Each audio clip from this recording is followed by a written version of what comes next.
নমস্কার। 2025 জুলাই এবং কুম্ভ রাশি কুম্ভ লগ্ন। কুম্ভ রাশি কুম্ভ লগ্নের জন্য জুলাই মাস ঠিক কিরকম কাটতে চলেছে।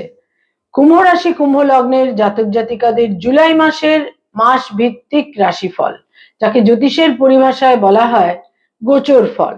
কুম্ভ রাশি কুম্ভ লগ্ন, সাইন অ্যাকোয়ারিয়াস, ন্যাচারাল জোডিয়াকের যেটা 11th হাউস বা একাদশ ঘর।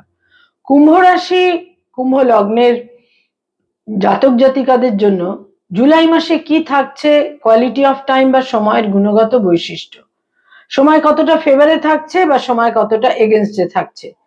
কুম্ভ রাশি কুম্ভ লগ্নের জাতক জাতিকা অর্থাৎ যাদের চন্দ্র রাশি বা মুন সাইন হচ্ছে কুম্ভ, বা যাদের লগ্ন বা অ্যাসেন্ডেন্ট হচ্ছে কুম্ভ, কুম্ভ রাশি কুম্ভ লগ্নের জাতক জাতিকাদের জন্য জুলাই মাসে সময় কতটা ফেভারে থাকছে বা এগেনস্টে থাকছে সেটা জানতে বা বুঝতে গেলে যেটা আমাদের করতে হয় তা হচ্ছে, যে সৌরমণ্ডলে যে সোলার সিস্টেমে আমরা রয়েছি সেখানে গ্রহদের সঞ্চার গোচর ট্রানজিট কারেন্ট প্রগ্রেশনে গ্রহদের কোথায় কি অবস্থান থাকছে সেটা প্রথমে দেখতে হয়, কারণ এই গ্রহ অবস্থানের ভিত্তিতেই আমাদের মাস ভিত্তিক রাশিফল বা যাকে আমরা গোচর ফল বলে থাকি জ্যোতিষের পরিভাষায়, সেই রাশিফল কিন্তু তৈরি হয়। এখানে ব্যক্তিগত বার্চাটও কিন্তু খুব গুরুত্বপূর্ণ। এটা কিন্তু মূলত একটা জেনারেল প্রেডিকশন। তবে বহু ক্ষেত্রেই আমরা দেখি বার্চাটে যেটা ফিক্সড হয়ে রয়েছে, বার্চাটে যেটা নির্দিষ্ট হয়ে রয়েছে, সেটা অনেক সময় গোচরের গ্রহাবস্থানের মাধ্যমে, ট্রানজিটের গ্রহাবস্থানের মাধ্যমে সেটা কিন্তু অ্যাক্টিভেট হয়। প্রেজেন্ট কোয়ালিটি অফ টাইমটা কিন্তু সেখান থেকেই আমরা দেখি, যে সেখান থেকেই তার একটা অ্যাসেসমেন্ট বা আউটকাম আমরা দেখতে পাই। কুম্ভ রাশি কুম্ভ লগ্ন, কুম্ভ রাশি কুম্ভ লগ্নের জাতক জাতিকাদের রাশি লগ্নে রাহু থাকছে পুরো মাস, আর সপ্তমে মঙ্গল আর কেতু থাকছে। এটা নিঃসন্দেহে একটা ডিফিকাল্ট কিন্তু গ্রহ অবস্থান। রাশি লগ্নে রাহু এবং সপ্তমে 7th হাউসে কেতু আর মঙ্গল। মঙ্গল এখানে থাকছে 28শে জুলাই পর্যন্ত, এবং কেতুর এই 7th হাউসে একটি নক্ষত্রের পরিবর্তন সংঘটিত হবে। কেতু উত্তর ফাল্গুনী নক্ষত্র থেকে পূর্ব ফাল্গুনী নক্ষত্রে গোচর করবে 20th জুলাই বা 20শে জুলাই। একটা বেশ সংঘাতপূর্ণ সময় কিন্তু হতে পারে, এবং কোনো ব্যাপারে অতিরিক্ত একটা অ্যাগ্রেশন, অতিরিক্ত আর্গুমেন্ট, অ্যাগ্রেশন ইত্যাদির কারণে একটা বিশেষ ভুল ভ্রান্তির ক্ষেত্রেও কিন্তু তৈরি হতে পারে। হঠকারিতার বশে, লস অফ টেম্পারের মাধ্যমে একটা ভুল সিদ্ধান্ত, এবং চোট আঘাত ইনজুরি রক্তপাত ইত্যাদিরও সম্ভাবনা কিন্তু থাকছে। যথেষ্ট পরিমাণে আমি সতর্ক থাকতে বলবো 28শে জুলাই পর্যন্ত। কুম্ভ রাশি কুম্ভ লগ্নের 2nd হাউসে শনি থাকছে পুরো মাস। এখানে শনি 13th জুলাই বক্রগতিতে যাবে। চতুর্থে শুক্র থাকছে 26শে জুলাই পর্যন্ত। 26শে জুলাই শুক্র 4th থেকে 5th গোচর করবে, এবং পঞ্চমে থাকছে বৃহস্পতি এবং রবি। বৃহস্পতির 7th জুলাই উদয় হবে, এবং রবি এখানে 16th জুলাই পর্যন্ত থাকবে 5th হাউসে। আর 16th জুলাই রবি চলে আসবে তাদের পঞ্চম থেকে ষষ্ঠে, এবং এখানে 16th জুলাই থেকে বাকি মাসটা রবি কিন্তু 6th হাউসেই থাকবে। আর বুধ তাদের অতীব গুরুত্বপূর্ণ গ্রহ, বুধ তাদের ষষ্ঠেই থাকবে, 6th হাউসেই থাকবে পুরো মাস। এখানে 18th জুলাই বুধ বক্র গতিতে যাবে। নিঃসন্দেহে এখানে কিছু ডিফিকাল্টিস কিন্তু সে দেবে।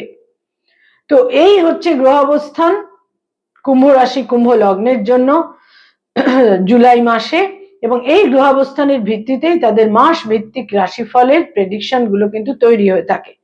আমি তো বলবো যে এই জুলাই মাসে বিভিন্নভাবে সতর্কতা প্রয়োজন।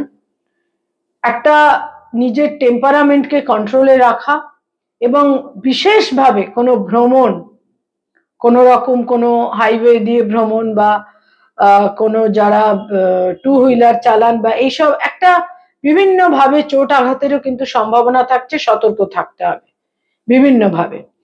বিশেষ করে বলবো যারা বিবাহিত, দাম্পত্য জীবনে আকস্মিকভাবে কোনো সংঘাতও কিন্তু তৈরি হতে পারে। হেলথ বা শরীর স্বাস্থ্যের ক্ষেত্রে বলবো বিশেষ সতর্কতা প্রয়োজন, বিশেষ করে মাসের দ্বিতীয় সপ্তাহ থেকে। বিভিন্ন রকমের নিউরো সমস্যা, নার্ভ ওরিয়েন্টেড ব্যথা বেদনা ইত্যাদি তৈরি হতে পারে। চোট আঘাত, ঠান্ডা লাগা, কোল্ড অ্যান্ড কাফ বিভিন্নভাবে তাদের সমস্যায় কিন্তু ফেলতে পারে। এবং আপার অ্যাবডোমেনের সমস্যা, আপার অ্যাবডোমেনের সমস্যা এবং বহু ক্ষেত্রে যেটা দেখা যাবে কানের সমস্যা, কানে কোনো নিউরোলজিক্যাল কোনো সমস্যা, এই ধরনের কিছু ডিফিকাল্টিস তৈরি হতে পারে। এছাড়া চোখের সমস্যা, আয়ের ক্ষেত্র বা ইনকামের ক্ষেত্র তাদের জন্য কিন্তু যথেষ্ট শুভ থাকছে, বিশেষ করে যারা ব্যবসা বাণিজ্য করেন। অর্থাগমের ক্ষেত্রে বিশেষ অশুভ দিক থাকছে না, তবে ব্যয় ভাব বেশ প্রবল থাকবে। দাম্পত্য স্বামী বা স্ত্রীর কারণে ব্যয় হতে পারে এবং কোনো ভ্রমণের কারণে ব্যয় হতে পারে, এবং কোথাও কোথাও দেখা যাবে যে তারা ভাগ্যোন্নতির কারণে স্থানান্তরিত হতে চাইছেন বিভিন্ন কারণে। এই সমস্ত কারণে ব্যয়ের একটা বিশেষ প্রাবল্য কিন্তু থাকছে, এবং ব্যবসায় নতুন করে ইনভেস্টমেন্ট ইত্যাদির কারণেও কিন্তু ব্যয় হতে পারে। স্বামী বা স্ত্রীর হেলথের কারণে ব্যয় হতে পারে।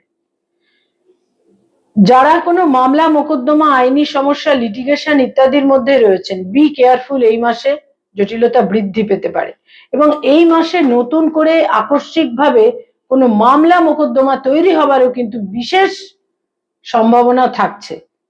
আইনি সমস্যা, পুলিশি ঝামেলা এই মাসে কিন্তু তৈরি হতে পারে, সতর্ক থাকতে হবে। যারা ফ্যামিলি প্ল্যানিং চাইছেন এই মাস তাদের জন্য বেশ শুভ। যারা অলরেডি পেরেন্টস, পিতামাতা, তাদের জন্য বলবো সন্তানের ক্ষেত্রে শুভ, সন্তানের অ্যাচিভমেন্টের ক্ষেত্রে শুভ, এবং সন্তানের একটা সাফল্য এবং তাদের মর্যাদা বৃদ্ধি, সন্তানের কারণে আপনাদের মনের মধ্যে একটা গৌরব, স্যাটিসফ্যাকশন ইত্যাদি তৈরি হতে পারে। যারা স্টুডেন্ট, ছাত্রছাত্রী, শিক্ষার্থী, বিদ্যার্থী, তাদের জন্য এই মাসের দ্বিতীয়, তৃতীয় এবং চতুর্থ সপ্তাহ বেশ শুভ। বিভিন্ন ভাবে আপনারা শুভ ফল পাবেন, উচ্চশিক্ষার ক্ষেত্রেও শুভ ফল পাবেন। তবে মনে রাখতে হবে টেম্পারামেন্টকে কন্ট্রোলে রাখতে হবে। যারা রিলেশনশিপ, প্রেম প্রীতি প্রণয়ের মধ্যে রয়েছেন, এই মাসে ইগো ক্ল্যাশ হতে পারে, মতভেদ, মতান্তর হতে পারে, তবে বিবাহের সিদ্ধান্ত নেবার প্রবল সম্ভাবনা থাকছে। যারা অলরেডি বিবাহিত দাম্পত্য জীবনে রয়েছেন, সেখানে কিন্তু স্বামী বা স্ত্রীর স্বাস্থ্যহানি, সেখানে সংঘাত, কনফ্লিক্ট ইত্যাদি তৈরি হতে পারে। প্রবল একটা কনফ্লিক্টেরও কিন্তু সম্ভাবনা থাকছে। লস অফ টেম্পারকে বিশেষভাবে একটা কন্ট্রোলের মধ্যে, নিয়ন্ত্রণের মধ্যে রাখা উচিত, বিশেষ করে এই মাসে। কুম্ভ রাশি, কুম্ভ লগ্নের জাতক জাতিকাদের মধ্যে যারা ডক্টর, মেডিকেল প্রফেশনে রয়েছেন, হিলিং প্রফেশনে রয়েছেন, তাদের জন্য বলবো এই মাস আপনাদের জন্য শুভ। সেকেন্ড, থার্ড এবং ফোর্থ উইক অত্যন্ত শুভ থাকবে, বিভিন্নভাবে আপনাদের মর্যাদা বৃদ্ধি পাবে। প্রথম সপ্তাহটিতে আপনারা অতটা কিন্তু একটা জায়গায় মোটিভেট থাকতে পারবেন না, সেখানে মোটিভেশনের ঘাটতি থাকতে পারে। যারা অ্যাডভোকেট, লয়ার, আইনি পরামর্শ দিয়ে থাকেন, বি কেয়ারফুল, কিছু জটিলতা আসতে পারে, মক্কেলদের সঙ্গে সম্পর্কে জটিলতা আসতে পারে, সিদ্ধান্তে ভুল হতে পারে। যারা মানি মার্কেটে রয়েছেন, stock market, share market, insurance, banking sector, ইনভেস্টমেন্টের কাজ করিয়ে থাকেন, ফিনান্সিয়াল ইনস্টিটিউশনে বিভিন্নভাবে অ্যাডভাইস দিয়ে থাকেন, ফিনান্স ওরিয়েন্টেড যারা কাজকর্ম করেন, এই মাসে কিছু জটিলতা কিন্তু থাকছে, সতর্ক থাকতে হবে। ভুল সিদ্ধান্তেরও কিন্তু সম্ভাবনা থাকছে। ক্রিয়েটিভ ফিল্ডের মানুষ যারা সৃষ্টিশীল কাজ করে থাকেন, ইনোভেটিভ লেখালেখি করেন, পারফর্মিং আর্টের সঙ্গে সংযুক্ত, বিজ্ঞাপনের জগৎ, অ্যানিমেশনের জগতে রয়েছেন, অভিনয়ের জগতে রয়েছেন, বিভিন্নভাবে ক্রিয়েটিভিটির সঙ্গে যাদের সংযোগ, এই মাস কিন্তু যথেষ্ট শুভ। আপনাদের মনের মধ্যে আপনাদের যে ট্যালেন্ট, মেধা, মেরিট যা কিছু রয়েছে, তার একটা স্ফুরণ, অ্যাপ্রিসিয়েশন এই মাসে সংঘটিত হতে পারে। তবে যে কোনো ভাবেই হোক না কেন নিজেদের মেজাজ হারিয়ে ফেললে, ধৈর্য হারিয়ে ফেললে যে কোনো পরিস্থিতি কিন্তু আপনাদের বিরুদ্ধে চলে যেতে পারে।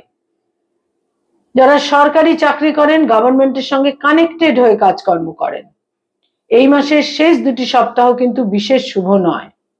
প্রথম দুটি সপ্তাহ তুলনামূলক শুভ।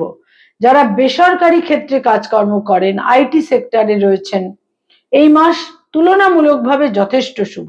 সিদ্ধান্ত নেওয়ার ক্ষেত্রে সতর্ক হতে হবে এবং ভ্রমণের সম্ভাবনা, দূরযাত্রা, বিদেশ যাত্রারও সম্ভাবনা থাকছে। যারা রাজনৈতিক ব্যক্তিত্ব, পলিটিক্যাল ফিগার, তাদের জন্য বলবো এই মাসে প্রচুর সংঘাত, কনফ্লিক্ট এবং কিছুটা আমি বলবো যে তাদের কিছুটা অ্যারোগেন্স বা কিছুটা ভুল অ্যাকশন তাদের কিন্তু বিড়ম্বনায় ফেলতে পারে।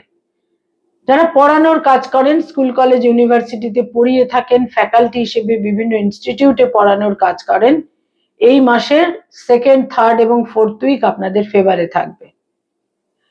যারা hotel and hospitality, tour and travel এই ধরনের কাজকর্ম করেন, লাস্ট উইকস আপনাদের ফেভারে থাকছে, বিশেষ শুভ ফল পেতে পারেন। যারা নতুন জব সার্চ করছেন তাদের জন্য বলবো এই মাসের শেষ দুটি সপ্তাহ চিন্তা ভাবনা করে সিদ্ধান্তগুলো নিতে হবে। এক্সিস্টিং কর্মক্ষেত্রকে আকস্মিকভাবে প্রলোভিত হয়ে, প্ররোচিত হয়ে সেখানে কিন্তু রিজাইন করা উচিত হবে না। কুম্ভ রাশি এবং কুম্ভ লগ্নের জাতক জাতিকাদের পরিবার, পরিজন, নিকট আত্মীয়, ব্লাড রিলেশন, তাদের সঙ্গে সম্পর্কে আকস্মিকভাবে অবনতি হতে পারে। কুটুম্ব, তাদের সঙ্গে সম্পর্কে আকস্মিকভাবে একটা অবনতি হতে পারে, সতর্ক থাকতে হবে।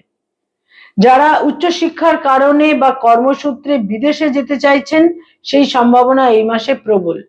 বয়সে ছোট ভাই বোনেদের সঙ্গে সংঘাত হতে পারে। বয়সে বড় ভাই বোনেদের সঙ্গে দ্বিতীয়, তৃতীয় এবং চতুর্থ সপ্তাহ সম্পর্ক যথেষ্ট যথাযথ এবং কাম্য পরিস্থিতি বজায় থাকবে।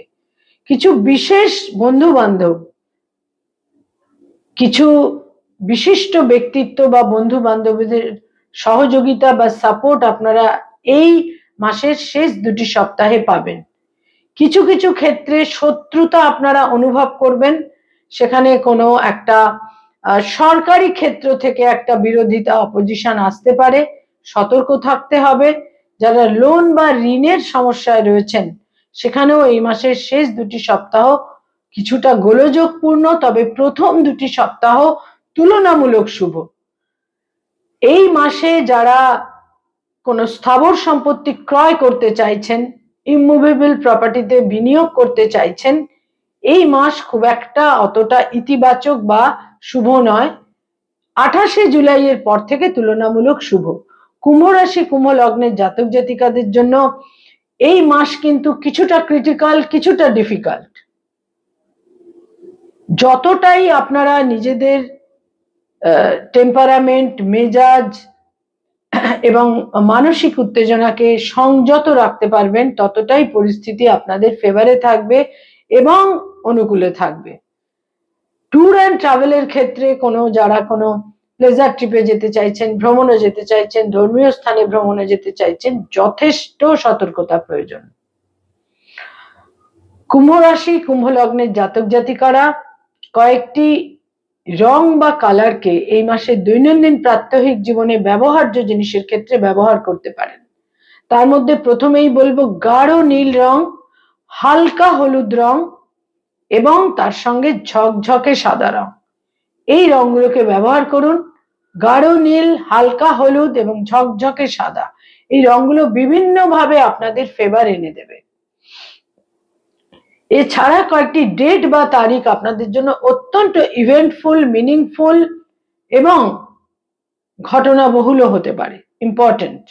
তার মধ্যে 1 তারিখ, 3 তারিখ, 5 তারিখ, 7 তারিখ, 13 তারিখ, 18 তারিখ, 21 তারিখ, 23 তারিখ অতি অবশ্যই, 26 তারিখ, 28 তারিখ এবং 31 তারিখ, এই ডেটগুলো আপনাদের জন্য বিশেষভাবে গুরুত্বপূর্ণ এবং ইভেন্টফুল। এই মাসে কুম্ভ রাশি কুম্ভ লগ্নের জাতক জাতিকাদের প্রচুর সতর্কতা অবলম্বন করা উচিত এবং হেলথের ক্ষেত্রে বিশেষ যত্নশীল থাকা উচিত। এবং এই মাসের তৃতীয় সপ্তাহ থেকে বাক্য প্রয়োগের ক্ষেত্রে বিশেষ সতর্কতা প্রয়োজন। নমস্কার।